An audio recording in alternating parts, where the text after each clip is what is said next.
कैसा हुआ आज का पेपर?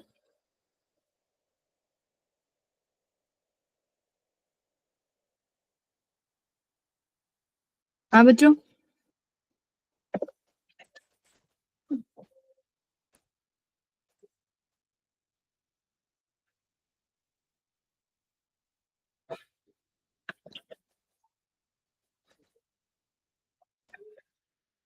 हो क्या? Good evening ma'am. ठीक है।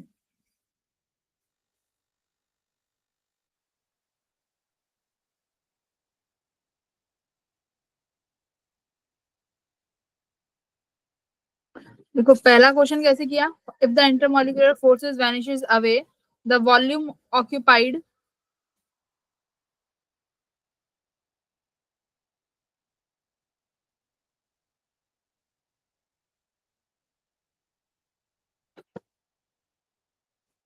मैम ये अटेम्प्ट नहीं करा था। बच्चों के पास लिंक ही नहीं गया है, लिंक कर दो।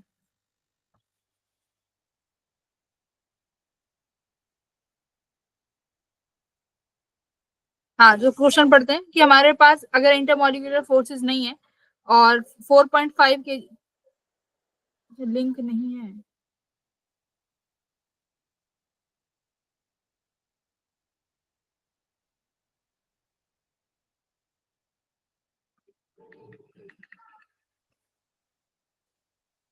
एक सेकंड, मुझे भेज, वैसे लिंक शेयर करना पड़ेगा जी मीट का।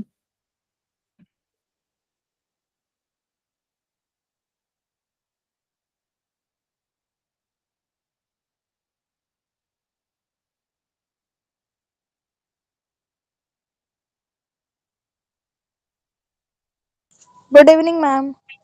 Good evening. कैसे ज्वाइन करके आए हो भाई? मैम लिंक से। कुछ बच्चे हैं जिनको अभी नहीं मिला है।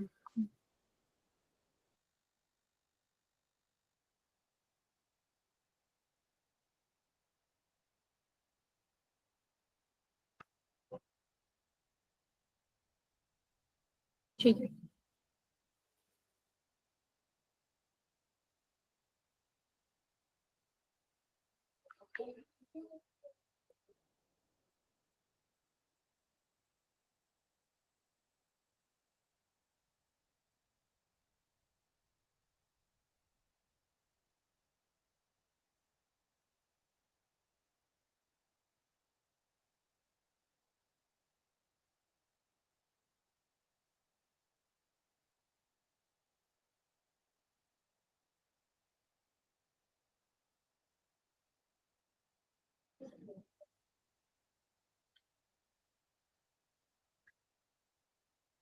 ठीक है, शुरू करते हैं। जिन स्टूडेंट्स का आना हो रहा है वो ज्वाइन कर रहे हैं। तो पहला क्वेश्चन देखो, थोड़ा सा ट्रिकी था सॉल्व करना, है ना, क्योंकि बोल दिया कि इंटरमॉलिक्यूलर फोर्सेस नहीं है अगर हमारे पास इतना केजी ऑफ वाटर है।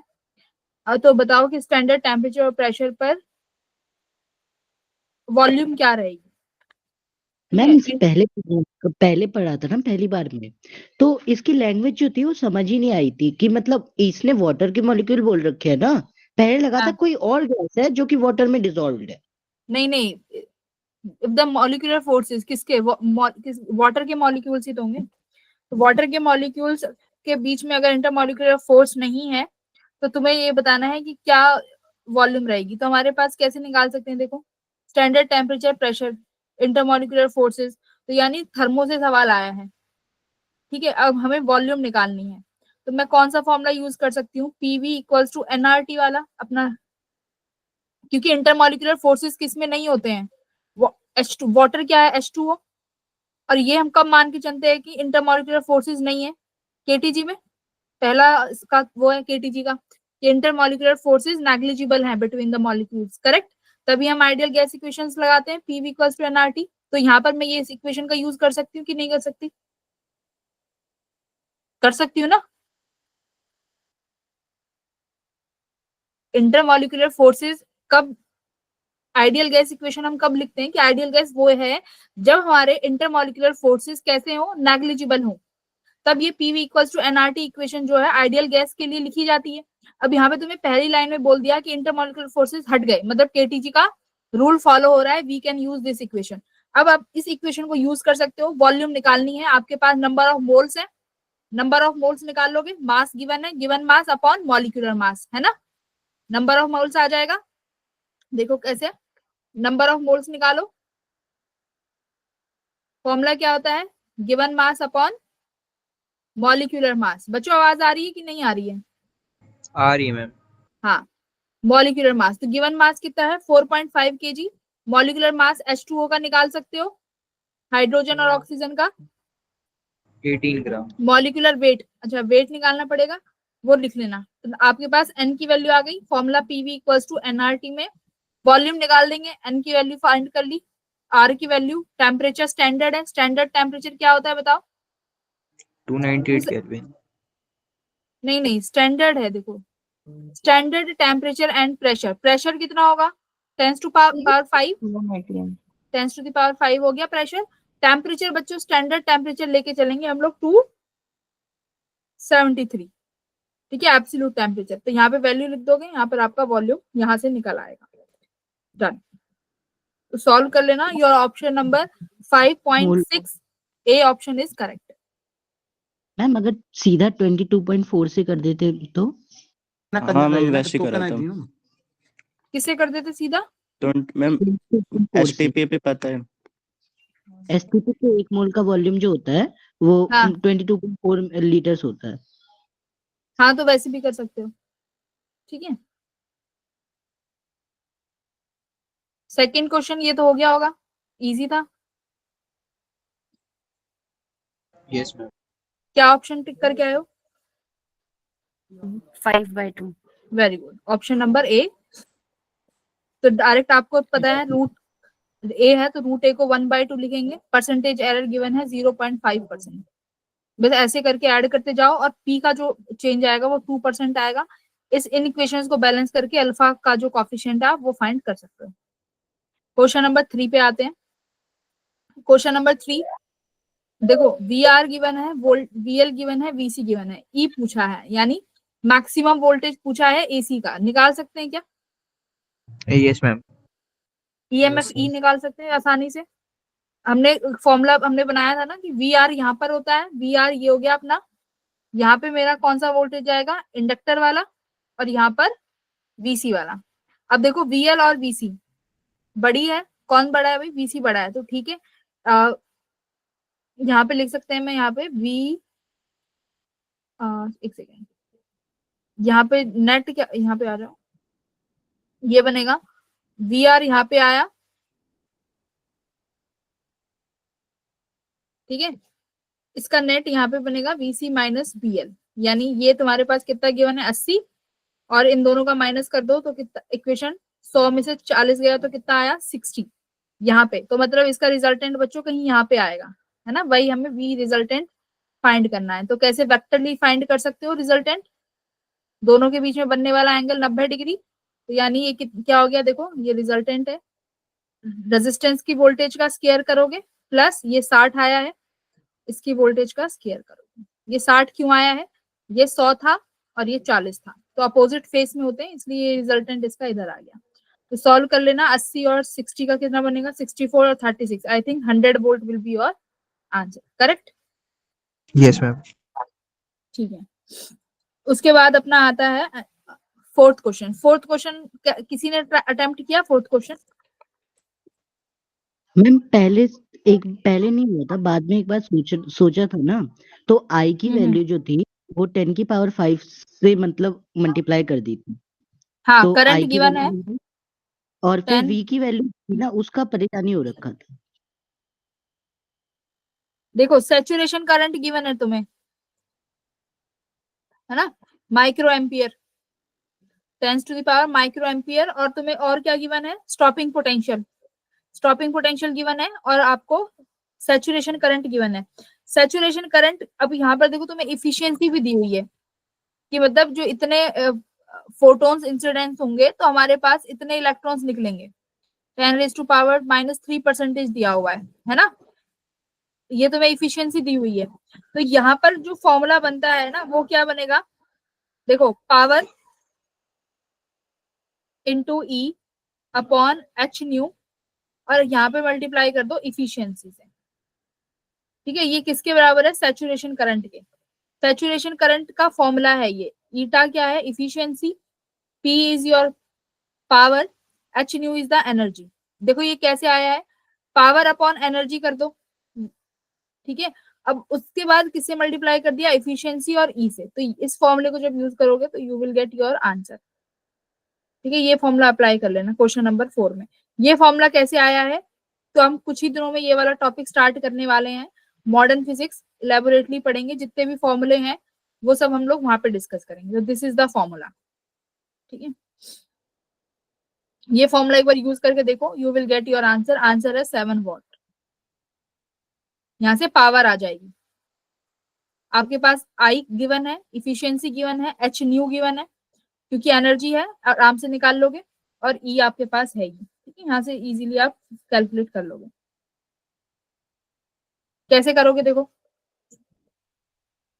फॉर्मूला क्या है, kinetic energy maximum equals to H nu minus work function, correct.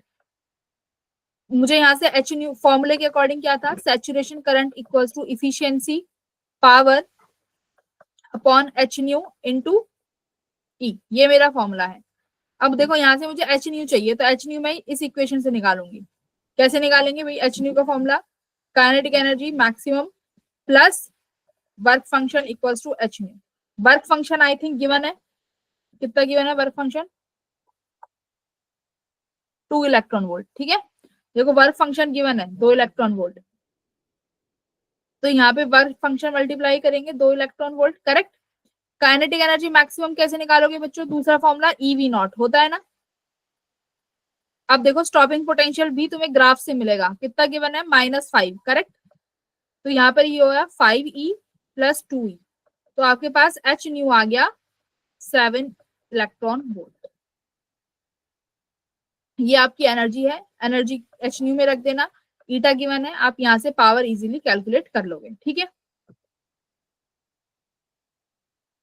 Let's see next question, question number 5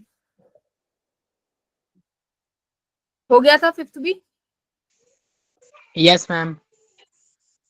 ये तो मैंने बहुत बार कराए हैं। देखो जब भी अब नीचे वाले ब्लॉक पे फोर्स लगता है तो सबसे पहले हम क्या निकालते हैं कि ये कब तक एक सिस्टम बन के चलेगा, है ना। ये दोनों ब्लॉक एक सिस्टम बन के चलेंगे, मतलब दोनों साथ साथ में चलेंगे, पर कब तक चलेंगे, जब तक एक पर्टिकुलर मैक्सिमम एक्सीलरेशन नहीं हो जाती। बच्चों उस मैक्सिमम एक्सीलरेशन का फॉर्मूला मैंने बताया, जब नीचे वाले ब्लॉक पे फोर्स लगे तो म्यू जी होता है, करेक्ट। म्यू कितना गिवन है, 0.5 इंटू 10, यानी 5 मीटर पर सेकंड स्क्वायर मैक्सिमम एक्सीलरेशन है। इसके बाद अगर एक्सीलरेशन ज्यादा हो जाएगी तो ब्लॉक अलग अलग मूव करना शुरू कर देगा, ठीक है।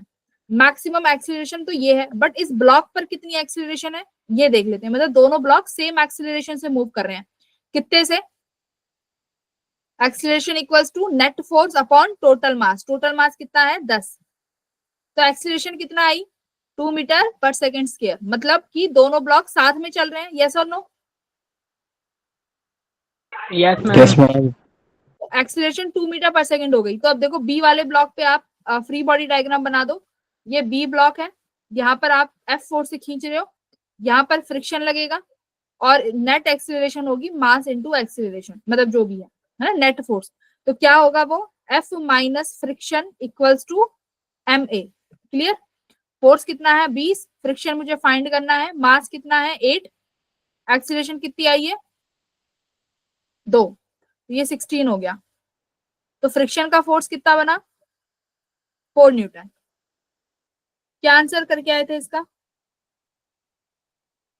Ma'am Same? 6 न्यूटन करके। Ma'am 4 Newton. भाई 6 कहां से कर दिया, मैम 4 न्यूटन। हाँ 4 न्यूटन, ए से भी निकाल सकते हो, पर मेजर अच्छा रहेगा कि बी ब्लॉक से फ्री बॉडी डायग्राम। एक्सीलरेशन देखने मैम जब जैसे ये पूरा का पूरा एक साथ चल रहा है तो यानी कि ये जुड़ा हुआ है, इसका मतलब फ्रिक्शन की जो हाँ फोर्स है वो ए के मास इनटू एक्सेलरेशन के बराबर है, क्योंकि फ्रिक्शन ही तो ए को चला रहा है, वरना ए तो हाँ नीचे गिर जाता।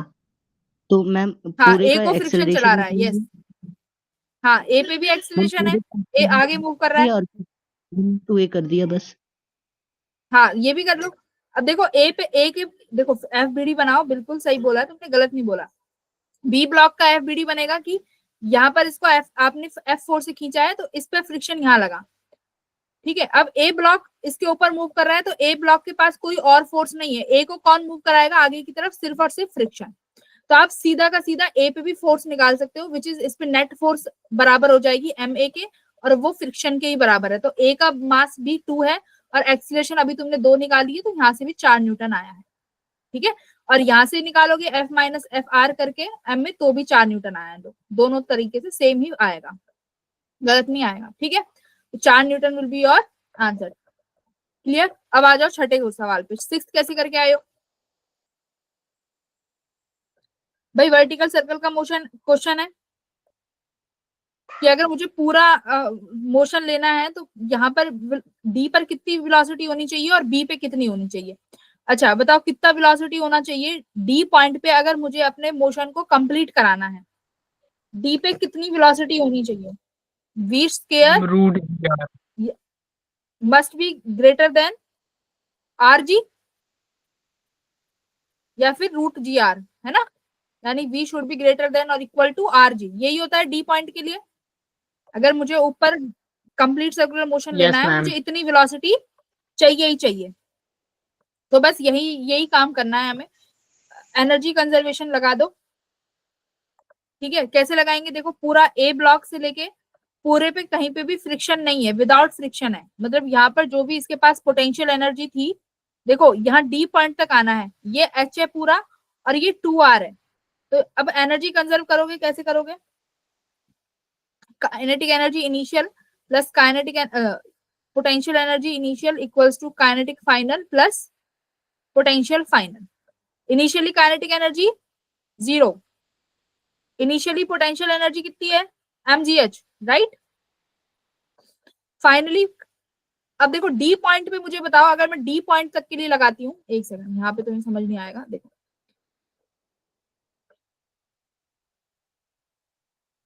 ठीक है। अब यहाँ से पार्टिकल स्टार्ट हुआ है, ये हाइट मुझे h गिवन है और ये जो है ये रेडियस r है। अब मेरे को एक बात बताओ, मुझे डी पॉइंट के लिए और ए पॉइंट के बीच में मुझे बच्चों क्या लगानी है? एनर्जी कंजर्वेशन लगाते हैं, ठीक है। और कोई काम है नहीं, बस एनर्जी कंजर्वेशन लगाओ। Initial kinetic energy plus potential equals to kinetic energy final plus potential energy final. Initially kinetic energy 0, potential energy mgh। Finally देखो डी पॉइंट पे अगर मैं लगाऊं, क्या डी पॉइंट पे मैं फाइनल काइनेटिक एनर्जी 0 लिख सकती हूँ? नहीं लिख सकती ना। No, ma'am. भाई पार्टिकल मूव फिर सर्कल कंप्लीट नहीं करेगा, तो इसके पास कुछ ना कुछ तो वेलोसिटी होगी। मैं मान लेती हूँ डी पॉइंट पे वेलोसिटी v है, तो मैंने हाफ mv स्क्वायर का फॉर्मूला लगा दिया। पोटेंशियल एनर्जी जरा बताओ कितनी हो गई? यहाँ पे देखो ये पूरा ग्राउंड से है ना, सॉरी ये थोड़ा डायग्राम में थोड़ा गलत हो गया, ये वाला डायग्राम देखो जरा, बिल्कुल बी से लेके डी के बीच में जो डिस्टेंस है ये कितना है 2r। तो मैं यहाँ पे फाइनली पोटेंशियल एनर्जी कितना हो जाएगा mg इंटू 2r, करेक्ट। तो यहाँ से हाफ mv स्क्वायर निकाल के m आप कैंसिल कर सकते हो। करो इसको solve, gh minus 2gr equals to v square by, अच्छा 2 को भी यहाँ पे ले लेते हैं, देखो ये रहा, g कॉमन ले लो, h माइनस क्या बचा 2g 2r equals to v square. अब तुम्हें सबको ये पता है कि डी पॉइंट पे जो वेलोसिटी है वो कितना होना चाहिए? Greater than R ji, v square must be greater than R जी। तो ये इक्वेशन 1 और ये इक्वेशन 2, बस यहाँ पे भी रख लो फॉर्म वैल्यू। अब देखो फिर आर की वैल्यू कितनी आएगी, आर जी रख लेना यहाँ पे v स्क्वायर, मतलब ये ग्रेटर देन होनी चाहिए ये वाली वैल्यू आर जी के, ठीक है। तो सॉल्व करोगे तो यहाँ से तुम्हारे आंसर्स को मैच करोगे तो यू विल गेट 5/√2। तो h कितना होना चाहिए?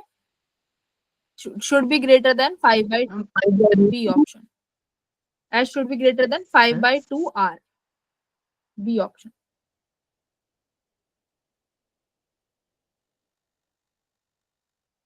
एनर्जी कंजर्वेशन लगाया ए से डी पॉइंट पे और कुछ नहीं किया। बहुत आसान सवाल था। ए से डी पे एनर्जी कंजर्वेशन लगा दो। डी पॉइंट पे काइनेटिक एनर्जी 0 नहीं हो सकती, अगर हो गई तो मोशन पूरा नहीं होगा। इसलिए वी पर जो एनर्जी है, सर्कुलर मोशन का क्वेश्चन है, वर्टिकल सर्कुलर मोशन का, ये वेलोसिटी होनी चाहिए। आप यहाँ पे वैल्यू रख दो आर जी वी स्क्वायर के बराबर, यहाँ से एच निकाल लेना। ठीक है, तो must be equals to B option. 7th हो गया होगा, पिछली बार भी आया था ये question. Yes ma'am. 90 centimetre last time भी कराया था। ठीक है, 8th भी हो गया होगा। Yes ma'am.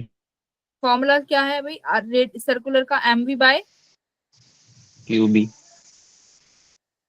Ma'am QB. हाँ, mv अपॉन क्यूबी, ये हमारा फॉर्मूला है। सारी चीजें गिवन है। मैग्नेटिक फील्ड सेम हो जाएगा दोनों के लिए, चार्ज, मास, वेलोसिटी सब गिवन है। तो ऑप्शन नंबर कौन सा ठीक है? D option. फॉर्मूला बेस्ड, देखो फॉर्मूला बेस्ड क्वेश्चन है। 5th, 7th और 8th, ये तीनों क्वेश्चन फॉर्मूला बेस्ड है। ऐसे ही अगर यहाँ पे आते हैं तो क्वेश्चन नंबर फर्स्ट में मानती हूँ कि थोड़ा टफ हो सकता है। आपने सेकंड, थर्ड तो कर दिया होगा, है ना?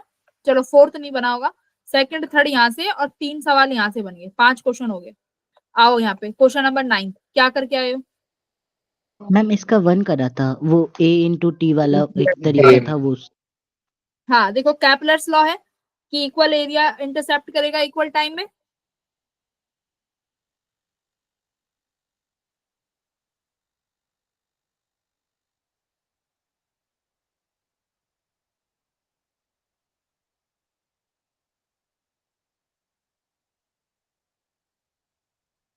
तो इस क्वेश्चन नंबर 9 का आंसर हमारा क्या होना चाहिए? ए, टाइम टेकन इन ट्रेवलिंग। देखो क्या बोला, इस dA/dt क्या होता है? ये कांस्टेंट होता है ना, इक्वल्स टू L/2m, यानी equal area will be intercept in equal timing, correct?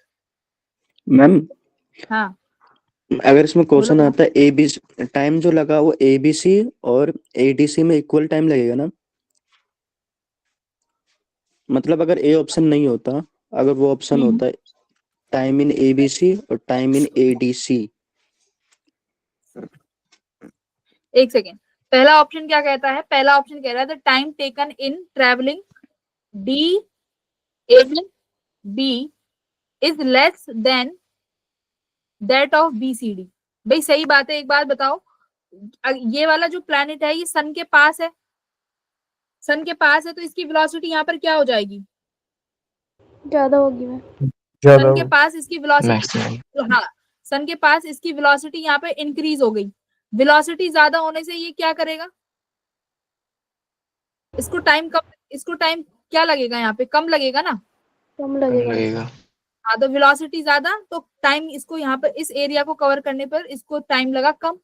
बस अब यहाँ पे ये पार्टिकल दूर हो गया तो यहाँ पर इसको जो टाइम लगेगा वो ज्यादा लगेगा। ठीक है, एरिया के साथ ये कांस्टेंट रहती है चीजें। तो ऑप्शन नंबर 8 ठीक है। अब बताओ क्या कह रहे हो?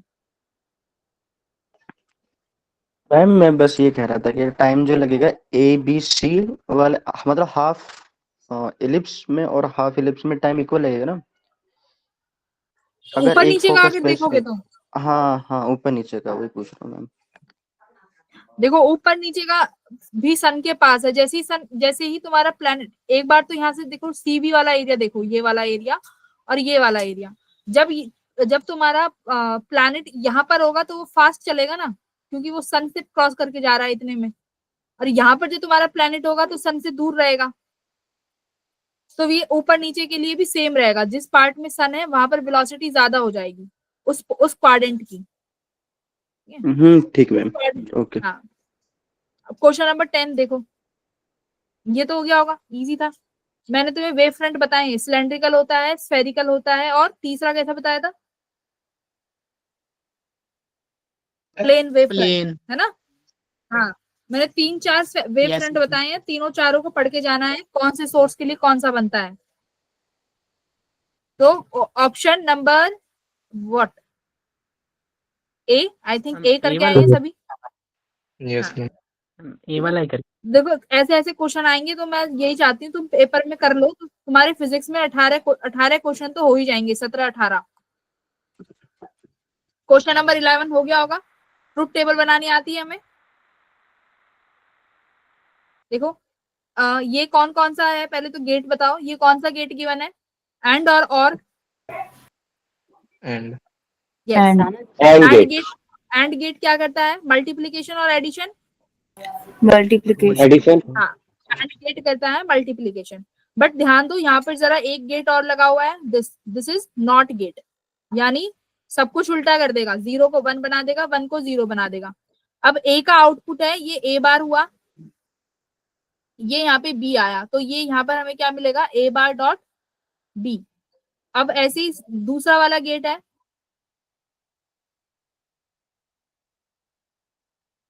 ये क्या, यहां से क्या मिलेगा, देखो ए बार ये आया और ये बी बार, अच्छा यहाँ पे दोनों पे बार है, ए बार डॉट बी बार। ये क्या करेगा, ये और गेट है, तो क्या आउटकम मिलेगा, बी एज इट इज है ना, ठीक है, ए बार डॉट बी। और जो सेकंड गेट है इसमें क्या मिलेगा, सेकंड क्लियर करते हैं इसको, जूम इन करना पड़ेगा थोड़ा सा, रुक जाओ। पहले में तो ए बार है, दूसरे में बी एज इट इज है, ठीक है। दूसरे वाले गेट में ये कितना बनेगा अपना, ये ए है, हाँ ये तो जोर गेट बन गया भाई, ये तो जोर बन गया। हाँ यस मैम। सीधा सीधा जोर गेट बन गया, क्यों, यहाँ पर आया ए बार डॉट बी और ये आया ए डॉट बी बार, दोनों का एडिशन कर दोगे तो this is give you XOR gate. तो जोर गेट की जो भी इसमें टेबल है, truth table, you can check. तो कौन सा ऑप्शन ठीक करके आए हो, मैम ए। ऑप्शन ए करके आए हैं। हाँ, तो A B bar plus A bar B, इनकी तुम ट्रुथ टेबल बना लेते। और ऑप्शन नंबर इसका है भाई, सॉल्यूशन चेक करना पड़ेगा।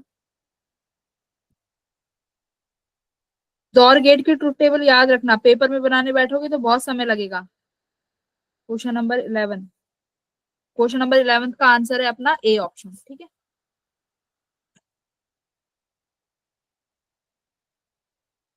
जोर गेट इंपॉर्टेंट है, ट्रुथ टेबल याद होनी चाहिए। अगला क्वेश्चन 12th क्वेश्चन, ये भी हो गया होगा। Yes ma'am. हम छोड़ दिया। सरफेस टेंशन, मैंने क्लास में सरफेस टेंशन छुड़वाई थी और हम लोग मैडम क्वेश्चन भी छोड़ा है, कुछ नहीं है। हाँ वेरी गुड, जिसका डी आया है बहुत सही। क्या है भाई, आपको क्या बोला है, एक बिग वाटर ड्रॉप है, छोटी छोटी रेडियाई से मिलके बनाई है, इक्वल रेडियाई है। अब क्या कह रहा है, the ratio of the surface energy of N drops to the surface energy of the big drop, मतलब रेशियो निकालना है। अब सबसे पहले तुम्हें पता है कि जब भी ऐसा क्वेश्चन होता है, हमने पोटेंशियल निकाला है, बहुत सारी चीजें निकाली, सबसे पहले आर निकालते हैं ना, वॉल्यूम को, वॉल्यूम तो बराबर ही रहेगी। अगर आपके पास एन छोटी छोटी रेडियाई हैं, वो अगर मिलके एक बड़ी ड्रॉप बनाती है, उसमें आपके पास रेडियस क्या रहती है, चेंज होती है, but volume should be equal. तो देखो वॉल्यूम ऑफ बिग ड्रॉप, देखते हैं अभी, रुकते जाओ, equals to volume of small drop, जितनी भी है हमारी, मल्टीप्लाई बाय एन। देखो 4/3 pi capital r cube must be equals to n into 4/3 pi small r cube. तो आर की वैल्यू कितनी आई, r should be equals to n to the power 1/3 dot r. तो ये तुम्हारी बड़ी जो ड्रॉप है उसका रेडियाई आ गया। अब देखो क्या कह रहा है, surface energy of big drop, तो सरफेस एनर्जी निकालो बिग ड्रॉप की। क्या फॉर्मूला होता है सरफेस एनर्जी का, surface energy of big drop, surface tension tension into वाला एरिया। क्वेश्चन है ये, टेंशन का क्वेश्चन है ये। तो सरफेस एनर्जी क्या होती है, tension multiply by area, area है ना, बस। तो बिग ड्रॉप है तो इसका एरिया क्या हो जाएगा 4 पाई कैपिटल आर स्क्वायर। तो आप यहाँ पर रेडियस की वैल्यू रख दो। अब E2 स्मॉल ड्रॉप के लिए क्या हो जाएगा भाई, surface energy of small drop n into 4 pi small R square into tension T। बस अब ये इक्वेशन 1 और 2 को डिवाइड कर दो, आंसर आ जाएगा। तो सरफेस एनर्जी का फॉर्मूला याद रखें, TA में टेंशन इंटू एरिया होता है। तो यहां से option number D is answer. Very good. Question number 13, ये बताओ ये क्लास में कितनी बार कराया, करके आए हो कि नहीं करके आए हो? Yes ma'am. Yes ma'am. क्या करके आए हो, कौन सा ऑप्शन? मैम ये सी वाला। Very good. सुरेंद्र कौन सा करके आया है? मैम बी वाला। अच्छा, कृष कौन सा करके आया है?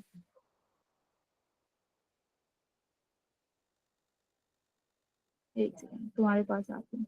हम सी करा मैंने था। हाँ मैंने क्लास में ये बहुत बार कराया है तुम्हें, ये कि यहाँ से सवाल आते हैं, ये पढ़ लो, कैपेसिटर से वर्क डन हमेशा पूछा जाता है, पढ़ लो। देखो मैंने तुम्हें एक फॉर्मूला बताया है कि वर्क डन बाय बैटरी का एक ही फॉर्मूला है, क्या?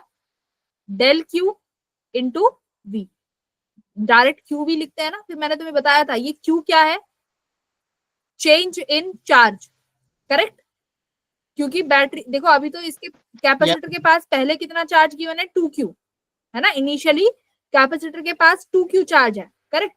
बट हमने उसको बैटरी से कनेक्ट कर दिया, जिस बैटरी का पोटेंशियल डिफरेंस कितना है Q0 बाय C। सुनो ध्यान से, Q0 बाय C पोटेंशियल होता क्या है, देखो Q इक्वल्स टू CV। अब देखा जाए तो चार्ज है ये, जिसके पास 2Q0 है, और ये Q0 बाय C ये पोटेंशियल हो गया। अब एक बात बताओ, बैटरी इसके चार्ज को उठा पलट करेगी क्योंकि दोनों का पोटेंशियल डिफरेंस अलग अलग है, करेक्ट? देखो यहाँ पे आओ, कैपेसिटर है ये, कैपेसिटर की प्लेट पे इनिशियली 2Q चार्ज है, मतलब ये प्लस है और ये माइनस, और दोनों पे 2Q0 चार्ज है, इक्वल एंड अपोजिट। इसको एक बैटरी से कनेक्ट किया। अब देखो मैंने तुम्हें बताया था इसका पोटेंशियल V1 है, जब बैटरी से कनेक्ट करोगे तो बैटरी का कुछ पोटेंशियल होगा। बैटरी का पोटेंशियल बच्चों यहाँ पे गिवन है तुम्हें Q0 बाय C, ये V2 मान लो, और V1 कितना हो जाएगा 2Q0 बाय C। अब देखो पोटेंशियल अलग अलग है, मतलब अब चार्ज क्या होंगे, चेंज होंगे। क्यों? जब तक पोटेंशियल बराबर नहीं हो जाएगा। अब एक बात बताओ, इस कैपेसिटर के पास कितना पोटेंशियल होगा, जितना बैटरी के पास है, यस और नो? Yes ma'am. हाँ, तो फाइनली कैपेसिटर के पास उतना ही पोटेंशियल हो जाएगा जितना बैटरी के पास है, क्योंकि बैटरी चार्ज घुमाती रहेगी जब तक वो कहेगी कि मेरे बराबर जितना पोटेंशियल है उतना पोटेंशियल करो, तो कैपेसिटर उतना पोटेंशियल कर लेगा। कितना कर लेगा? Q0 बाय C कर लेगा, ठीक है? अब दोनों का पोटेंशियल बराबर। अब पोटेंशियल, अब ये बताइए Q0 क्या है, चार्ज ही तो है, यानी बैटरी पे फाइनली चार्ज जो 2Q0 था इनिशियली, फाइनली बैटरी पे कितना चार्ज आ गया Q0। बस इतना ही था इसमें कि जो बैटरी का पोटेंशियल गिवन है ना Q0 बाय C, वही पोटेंशियल तुम्हारा कैपेसिटर का हो जाएगा। और ये Q0 क्या है, चार्ज, कि मतलब तुम्हारे कैपेसिटर पे चार्ज कितना आ गया Q0। बट अब एक चीज देखिए, यहाँ पर कौन सी बैटरी कनेक्ट है, यहाँ पे नेगेटिव टर्मिनल, नेगेटिव टर्मिनल है ना, देख ये नेगेटिव टर्मिनल है ना यहाँ पे। Yes ma'am. हाँ, अब देखो तुमने इतना तो निकाल लिया कि यहाँ पर Q0 चार्ज आ गया। अब डेल Q मैंने क्या बताया था, Q final minus Q initial, मतलब उसी कैपेसिटर की प्लेट को पकड़ो, तो इस कैपेसिटर की प्लेट पे कितना चार्ज है Q0, अभी रुकना, माइनस इनिशियली कितना था 2Q0। बट एक बात ध्यान रखो, यहाँ पे कौन सा टर्मिनल है, नेगेटिव टर्मिनल, मतलब ये जो कैपेसिटर की प्लेट पहले पॉजिटिव थी, अब ये प्लेट नेगेटिव हो गई और ये प्लेट पॉजिटिव हो गई, पॉजिटिव। तो ये Q0 माइनस Q0 हुआ, तो डेल Q कितना हो गया, माइनस 3Q0। तो अब हमें क्या निकालना है भाई, वर्क डन। वर्क डन में change in charge into potential, potential कितना है बैटरी का Q0 बाय C, चार्ज कितना आया है 3Q0, 3Q0 square by C। अब एक झटके में क्वेश्चन, ये मैंने तुम्हें पूरा हिस्ट्री बताया है, तुम्हें 1 सेकंड में कैसे सॉल्व करना है। बैटरी का potential Q naught by C, मतलब कि कैपेसिटर का भी यही potential Q naught by C. Q naught क्या है, चार्ज ऑन द कैपेसिटर, तो कैपेसिटर का चार्ज कितना, क्यू नॉट। तो बस आपको फाइनल चार्ज मिल गया, इनिशियल चार्ज मिल गया, अब वर्क डन निकालना, 1 सेकंड का काम है ना। अगर बच्चों ये पॉजिटिव टर्मिनल लगा होता तो याद रखो ये 2 क्यू नॉट होता और ये प्लस का क्यू नॉट होता, फिर हमारा चेंज इन चार्ज कितना बनता, Q Q minus naught. 2 Q not, यानी क्यू नॉट बनता। ठीक है, ये टर्मिनल चेंज कर दिए इसलिए यहाँ पे ये नेगेटिव चार्ज आएगा। तो ये बहुत प्यारा क्वेश्चन था। ये बैटरी लगा दी, अदरवाइज कैपेसिटर लगा देते हैं। तो कैपेसिटर के लिए तुम्हारे पास लगाना बहुत इजी है, निकालना है ना। कैपेसिटर के केस में तो तुम्हें पता है वी कॉमन निकालना है, C1V1 प्लस C2V2। अगर अपोजिट टर्मिनल है तो C1V1 माइनस C2V2, है ना। तो ये वही फॉर्मूले हैं। तो बहुत अच्छा क्वेश्चन है, वेरी गुड जिसने सी ऑप्शन करेक्ट किया है। अच्छा 14th क्वेश्चन हो गया होगा भाई, सीधा फॉर्मूला बेस्ड क्वेश्चन है, यंग Yes, ma'am. मॉडुलस वगैरह गिवन है। Yes, ma'am. 15th भी, 15वां बोलो। मैम ये एक बार बता दो। ठीक है, देखो हमें गिवन क्या क्या है पहले ये देखते हैं। इक्वेशन में एक्स डायरेक्शन में वेव है, प्रोपोगेट कर रही है, वेवलेंथ गिवन है और इलेक्ट्रिक फील्ड वेक्टर गिवन है, बस इतना गिवन है। इसके अकॉर्डिंग क्वेश्चन सॉल्व करते हैं। Lambda equals to 10 mm, electric field vector is 60। चलिए निकालते हैं। मैंने इक्वेशन लिखनी बताई थी, b equals to B not sine के एक्स माइनस ओमेगा टी, है ना। ऐसे इक्वेशन लिखते हैं। Yes, अभी ma'am. कराया EM wave.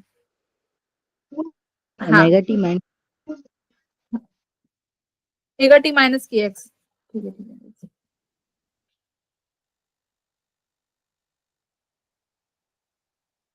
Yes, omega T minus के एक्स, सॉरी।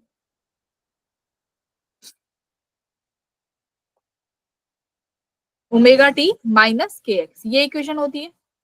अब इक्वेशन लिख ली। बी नॉट क्या है, एम्पलीट्यूड, कि हमारा जो मैग्नेटिक फील्ड वेक्टर है वो कितना वाइब्रेट, कितना उसका मैक्सिमम एम्पलीट्यूड है।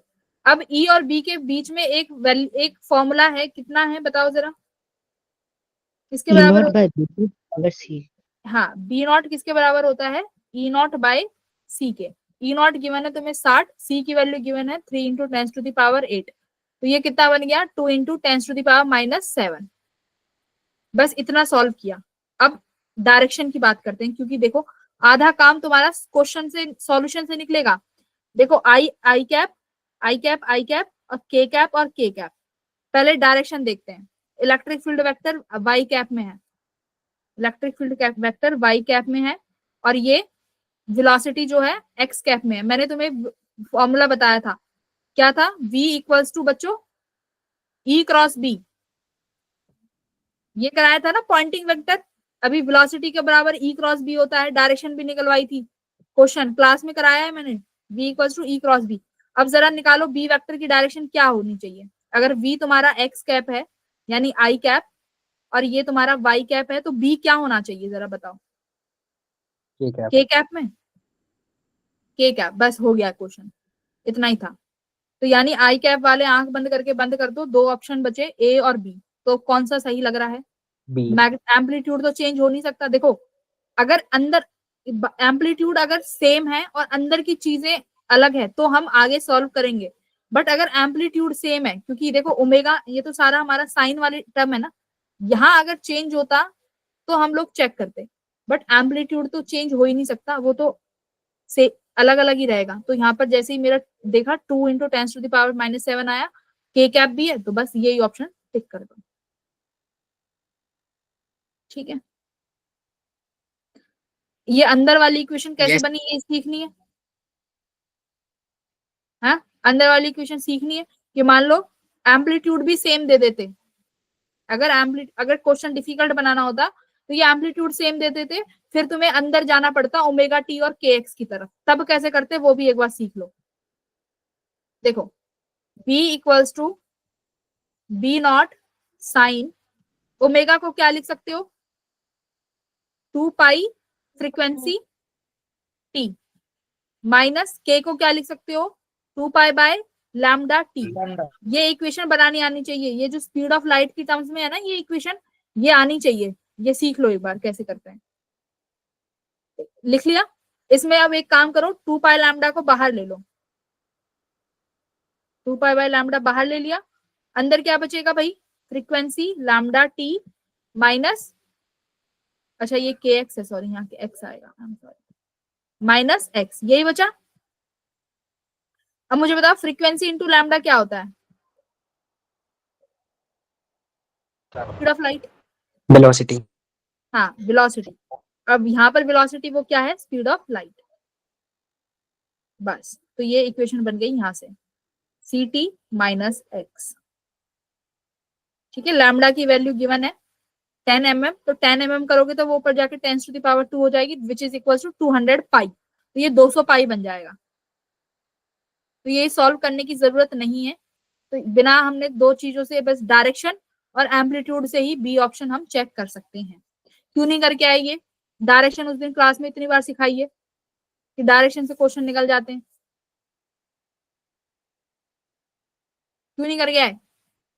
तो अगली ये क्वेश्चन मिलेगा, हाँ जो अगली बार ये क्वेश्चन एग्जाम में मिलेंगे, ये आता है यहाँ से, तो याद रहे सबसे पहले डायरेक्शन चेक करेंगे फिर एम्पलीट्यूड, ये दोनों मिल गए तो ठीक है। उसके अलावा अगर हमारे साइन के अंदर वाली टर्म्स सेम है तब हम अंदर वाली टर्म्स को चेक करेंगे। चलो क्वेश्चन नंबर 16 ये हो गया होगा।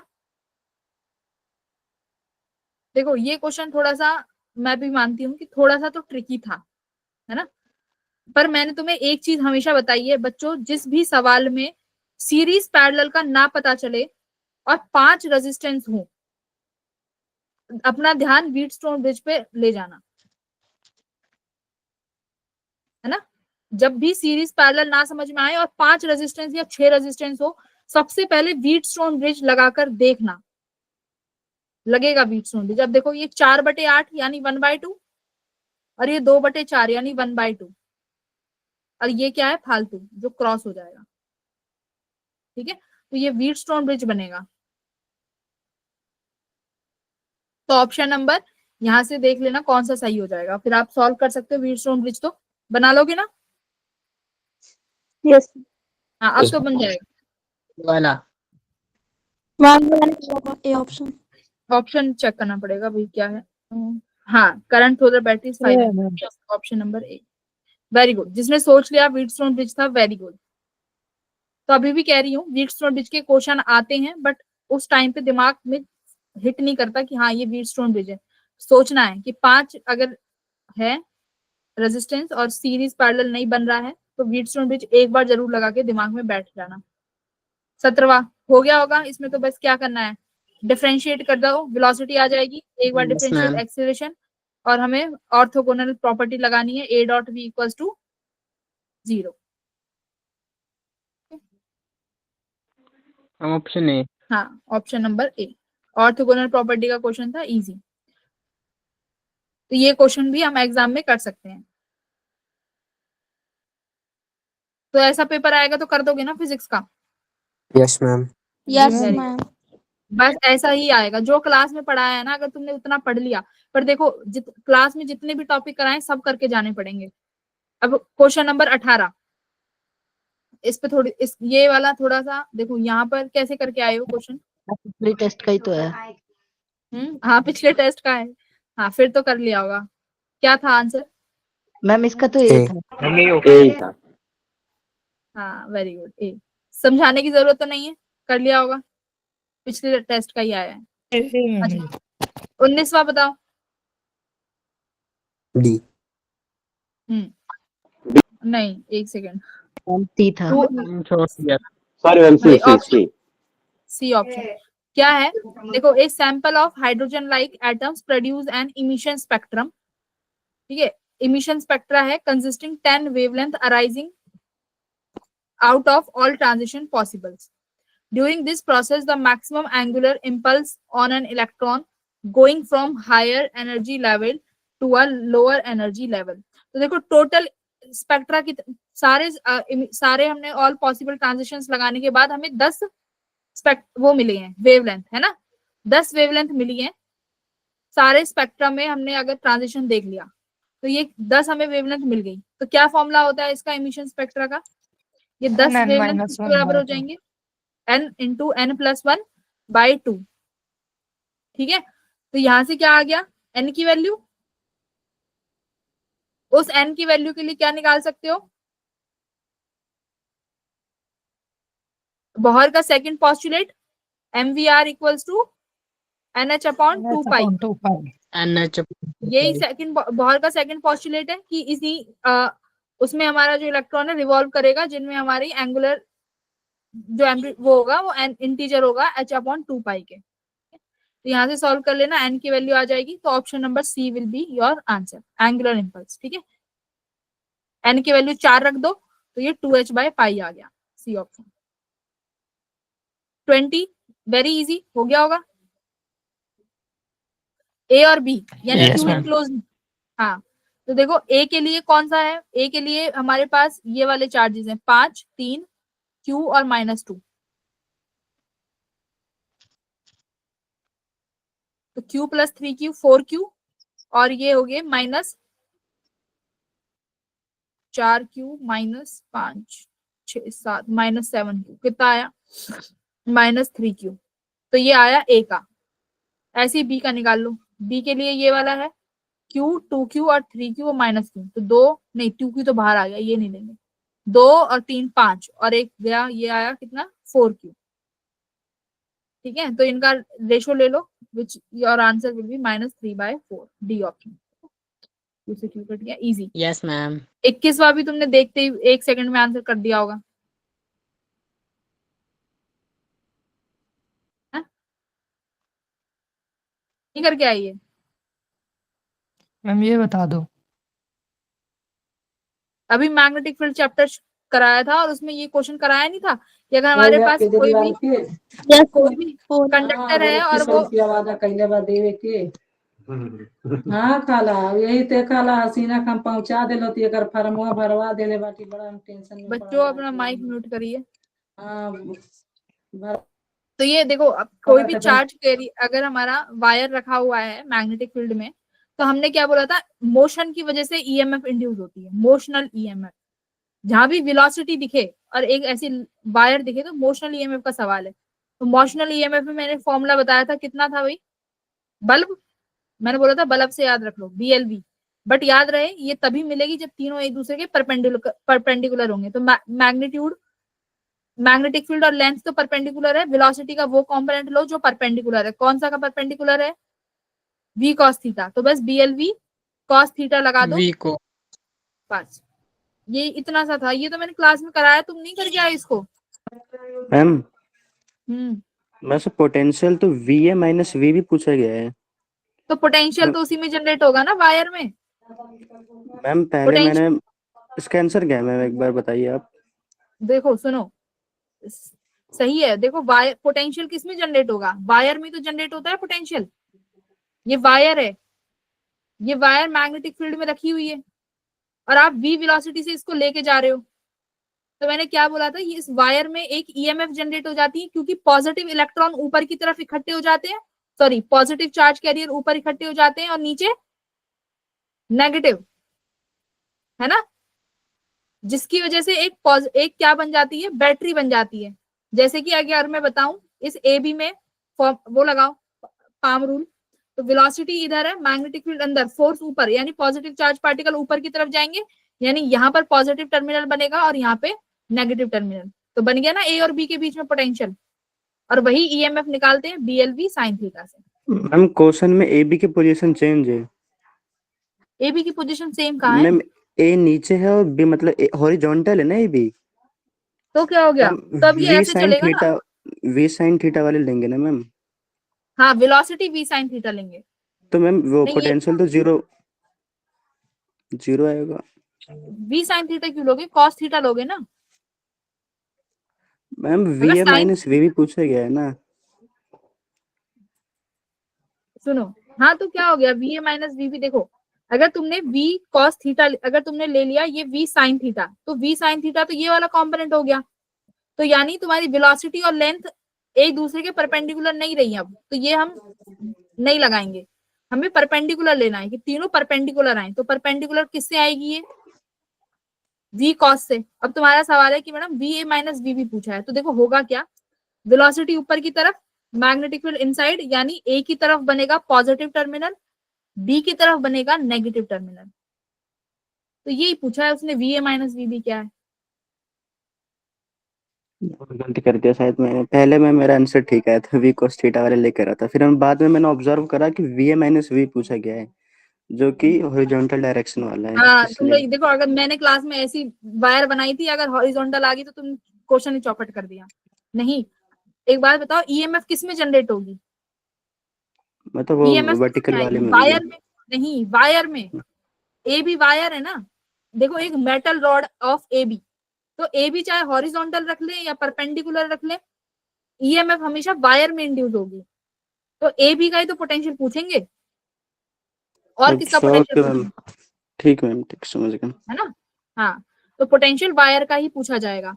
तो उस वायर के ही अलोंग देखना है कि वेलोसिटी परपेंडिकुलर है या नहीं। अगर अलोंग वाला ले लोगे तो ईएमएफ जीरो ही आएगी। ठीक है?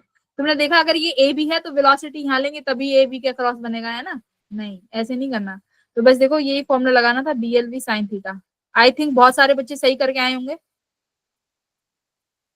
तो ऑप्शन क्या बनेगा, जल्दी बताओ, इसका आंसर क्या आएगा? 4। 4। हाँ, 4। बहुत अच्छे करके आए हो इसको। देखो डायरेक्शन भी निकाल सकते हो, डायरेक्शन भी मैंने तुम्हें सिखाई थी। बस जिस डायरेक्शन में, अपना वही पाम रूल है ना, BLV। तो जहां पर लेंथ है, लेंथ तुम्हारी एक्स डायरेक्शन में है तो उंगलियां एक्स डायरेक्शन में, मैग्नेटिक फील्ड की तरफ हमेशा हथेली। बस ये याद रखो, मैग्नेटिक फील्ड की तरफ हमेशा हथेली रखनी है, वेलोसिटी की तरफ उंगलियां। अंगूठा देगा तुम्हें किसकी डायरेक्शन? फोर्स। फोर्स की। तो अब देखो उंगलियां रखो ए बी में और मैग्नेटिक फील्ड इनसाइड, है ना। तो ये तुम्हारी यहाँ पर पॉजिटिव और ऐसे नेगेटिव टर्मिनल बन जाएंगे। देखो बन गए ना, वेलोसिटी ऊपर है, ये अंगूठा, यानी अंगूठे की तरफ पॉजिटिव टर्मिनल आएगा। ठीक है, तो a is the positive terminal, b तुम्हारा नेगेटिव। तो ये याद रखो कि मतलब जो पॉजिटिव टर्मिनल क्यों बना, क्योंकि जो पॉजिटिव चार्ज कैरियर है उन पर फोर्स ऊपर लगेगी तो वो ऊपर चले गए, तो इसकी वजह से ये पॉजिटिव टर्मिनल बन जाएगा। ठीक है, चलो अब आगे आओ, 22 करें। 22 हो गया था। Yes ma'am, 20। Yes ma'am. अगर सिर्फ क्लास नोट भी पढ़ के गए होंगे तो ये फॉर्मूला लिखवाया है ना, फ्रिंज विड्थ का, कि शिफ्ट कितना प्रोड्यूस होता है। जिसको नहीं याद एक बार देख लेते हैं। क्वेश्चन नंबर 22, कितना शिफ्ट प्रोड्यूस करती है? जैसे मान लो मेरे पास ये स्लिट है, यहाँ कैसे बनाते हैं भूलिए, मैं तो एक सेकंड रुको।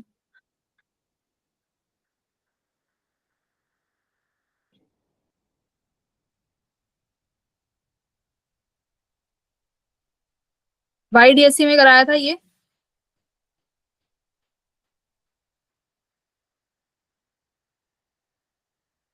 है ना। यहाँ पे हमारे पास 2 स्लिट्स होती थी, समझ लो।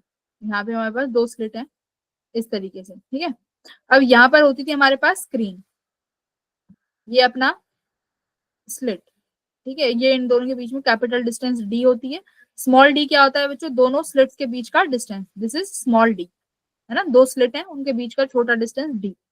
ठीक है, अब क्या होगा, मैं अगर यहाँ पर एक स्लैब इंट्रोड्यूस कर दूंगी तो उस स्लैब की वजह से क्या क्रिएट हो जाता है?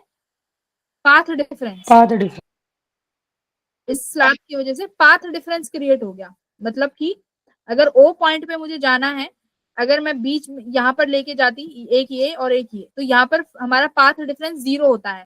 बट अगर हमने स्लैब लगा दी तो अब वो पाथ डिफरेंस 0 नहीं रहेगा, पाथ डिफरेंस 0 नहीं रहेगा। इसका मतलब तुम्हारे यहाँ पे जो सेंट्रल फ्रिंज पहले वो बन रही थी ब्राइट, क्या अब वो शिफ्ट हो जाएगी? पहले मुझे ये बताओ, बताओ। अगर मैं पहले ये नहीं लगाती, सुनो मेरी बात, थोड़ा डिस्कस कर लेते हैं। देखो अगर मेरे पास ये सेंटर है, अगर मैं यहाँ सेंटर का वो निकालूं पाथ डिफरेंस, तो कितना आता था बच्चों सेंटर पे? पाथ डिफरेंस 0 बनता था ना।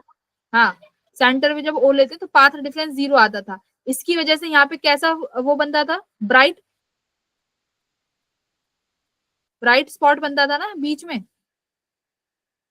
क्योंकि पाथ डिफरेंस 0 हो जाता था सेंटर पे। अच्छा अब बताओ, मैंने यहाँ पर एक क्या इंट्रोड्यूस कर दी, स्लिट, ठीक है, हाँ ये इंट्रोड्यूस कर दी स्लैब। अब इस स्लैब की वजह से पहले तो मुझे ये बताओ कि ये ब्राइट स्पॉट ऊपर शिफ्ट होगा कि नीचे? ऊपर। हाँ वेरी गुड, ऊपर, क्योंकि जिस डायरेक्शन में स्लैब लगाएंगे उसी डायरेक्शन में फ्रिंजेस जो है शिफ्ट होंगी, करेक्ट? अगर ऊपर लगाया है तो ऊपर शिफ्ट होती चली जाएंगी, अगर नीचे वाले में लगाते तो नीचे शिफ्ट होती चली जाती। क्लास में बहुत अच्छे से समझाया था, ठीक है। अब ये कितना पाथ डिफरेंस क्रिएट करेगी उसका फॉर्मूला लिखिए, बताओ फॉर्मूला क्या है? x equals to mu minus 1। देखो याद कैसे रखना है, फ्रिंज विड्थ का फॉर्मूला क्या होता है? Lambda capital D by small D, fringe width का ये फॉर्मूला है। देखो डी बाई डी सेम रहेगा तो D by D as it is लिखो। कितना डिफरेंस क्रिएट किया? Mu minus 1 into T. ये तुम्हारा फॉर्मूला है किसका? पाथ मतलब शिफ्ट का, x equals to mu minus 1 T, D by D as it is.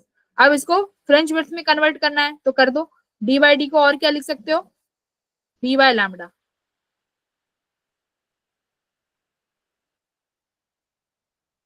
तो ये फ्रिंज विड्थ है, यानी कितनी फ्रिंज विड्थ शिफ्ट हो गई। तो देख लो क्वेश्चन क्या है, फाइंड एन, है ना, calculate the thickness of the plate. Thickness निकालनी है आपको, रिफ्रैक्टिव इंडेक्स भी गिवन है mu, central fringe of the interference should be produced by light is shifted to the position of bright fringe producing thin glass. ठीक है, तो question fringe width given है तो इसलिए बीटा में हमें वो चेंज करना पड़ेगा। आई थिंक ओके है। 23वां कैसे करके आए हो? 23 मैम 23 तो सही है, लेकिन एक बार 24 में थोड़ा ज्यादा डाउट है। ठीक है, 23 सबको आता है ना? 24 में क्या करना, सॉरी 24 मैम के एक्स पहले के एक्स से के की वैल्यू निकाल ली, फिर 1/2 के एक्स को 1/2 mv स्क्वायर के बराबर रख दी। हाँ देखो होता क्या है, क्वेश्चन नंबर 23 देखो, पहले अगर मैंने 1 किलो का ब्लॉक लगाया तो लेंथ में इंक्रीज हुई 5 सेंटीमीटर, बट वो अभी मोशन में नहीं है, इसका मतलब वो इक्विलिब्रियम में है ना। जब 1 किलो का मास लगाया तो 5 सेंटीमीटर से उसकी लेंथ इंक्रीज हो गई, बट अभी के एक्स और एम जी इक्विलिब्रियम में है, वहां से के निकालो। बट जब तुम 2 kg का ब्लॉक लगा दोगे तो देखो क्या होने लगेगा, वो 10 सेंटीमीटर पुल हो जाएगा, और जब उसको रिलीज करोगे तो इसका मतलब वो अभी मोशन में आ गया, मतलब अब वो ऑसिलेशन करेगा, है ना। अब उसी ऑसिलेशन का हमें टाइम पीरियड निकालना है, आसानी से निकाल लेंगे। स्प्रिंग के केस में 2 pi under root m upon k। तो मास कौन से का? ब्लॉक का 2 kg का। k कहां से निकालेंगे? इक्विलिब्रियम पोजीशन से, which is mg equals to kx, है ना। k आ गया वहां से, फॉर्मूले में रख दो टाइम पीरियड। और मैक्सिमम वेलोसिटी का फॉर्मूला क्या होता है? ए ओमेगा, ओमेगा से time period 2 pi by T करके आंसर आ जाएगा। I think it's clear. 23 तो बहुत इजी था। चलो यस मैम, बचा लैंग्वेज में 24। कंफ्यूजन थी। अब 24 थोड़ा सा देख लेते हैं, यही एक थोड़ा सा ट्रिकी था। मैम 24 25 बता देना, 20 वो भी मतलब मेरे को लगा थोड़ा सा। कौन सा? 28 25 कौन सा है? ये तो मैंने देखा नहीं। All the edges of a block, एक ब्लॉक है with parallel faces are unequal, its largest edge is twice of its shortest edge. हाँ ठीक है, चलो ये भी कर लेंगे। पहले आ जाते हैं अपने 24 पे, है ना।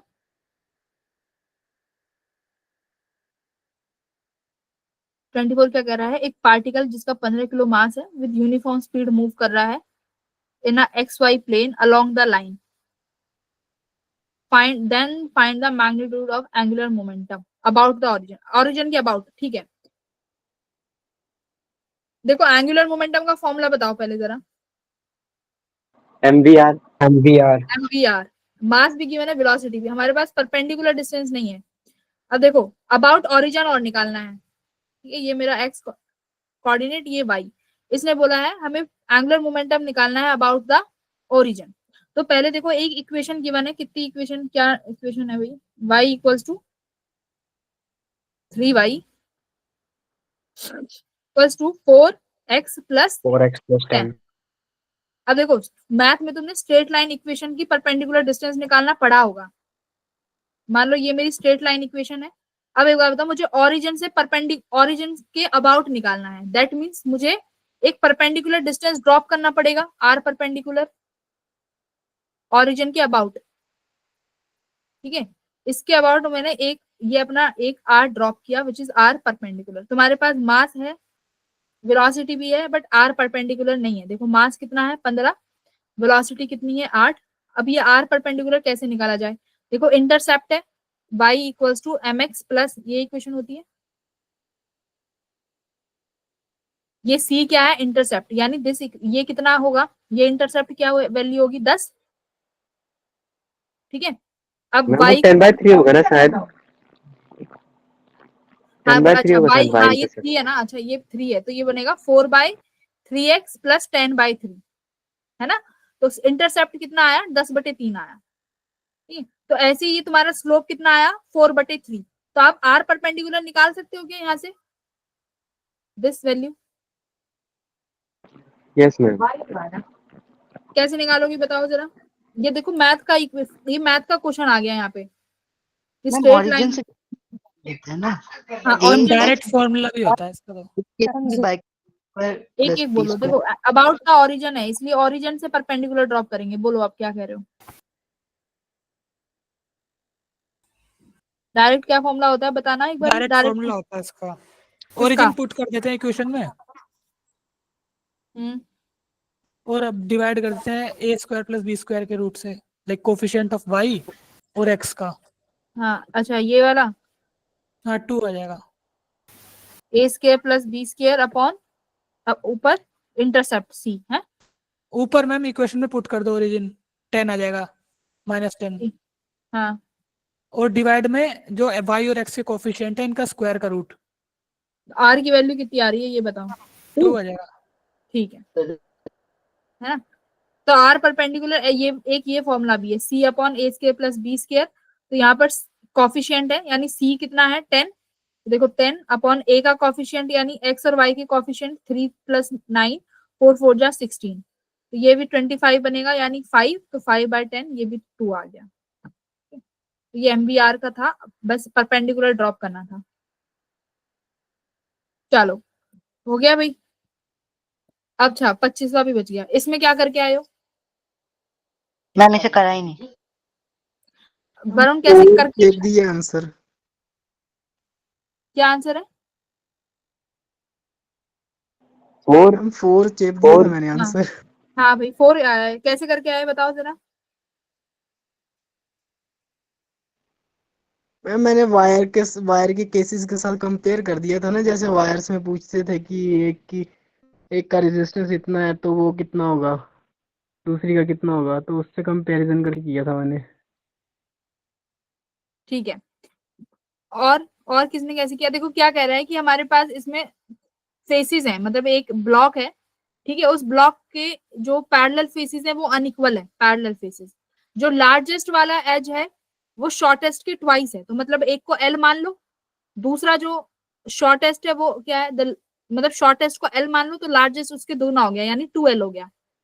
ठीक है, अब क्या बचा? The ratio to the maximum to the minimum resistance. तो मैक्सिमम और मिनिमम रेजिस्टेंस निकालना है। क्या फॉर्मूला लगा लें भाई? ρL/A निकाल लो। ρL/A। Yes ma'am. तो अब उसके में तुम्हें केसेस बनाने पड़ेंगे कि सबसे मिनिमम एरिया किसका बनेगा और सबसे मैक्सिमम कैसे बनेगा। देखो मान लो मेरे पास ये ब्लॉक है,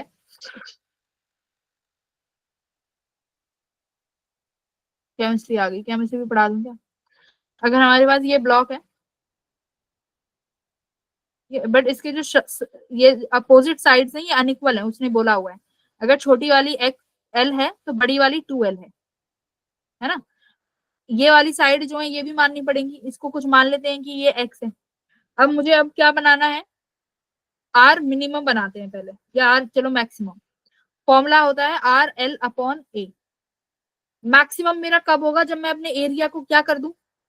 सबसे कम।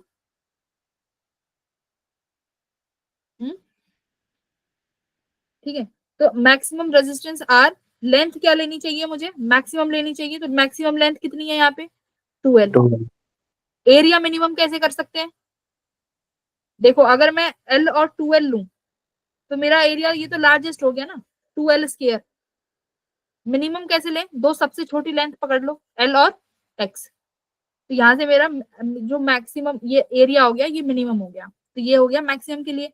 मिनिमा के लिए देखो डेंसिटी तो सेम रहेगी, लेंथ क्या करनी है मिनिमा के लिए, सबसे छोटी वाली, सबसे वाली छोटी लेंथ कौन सी हो जाएगी L।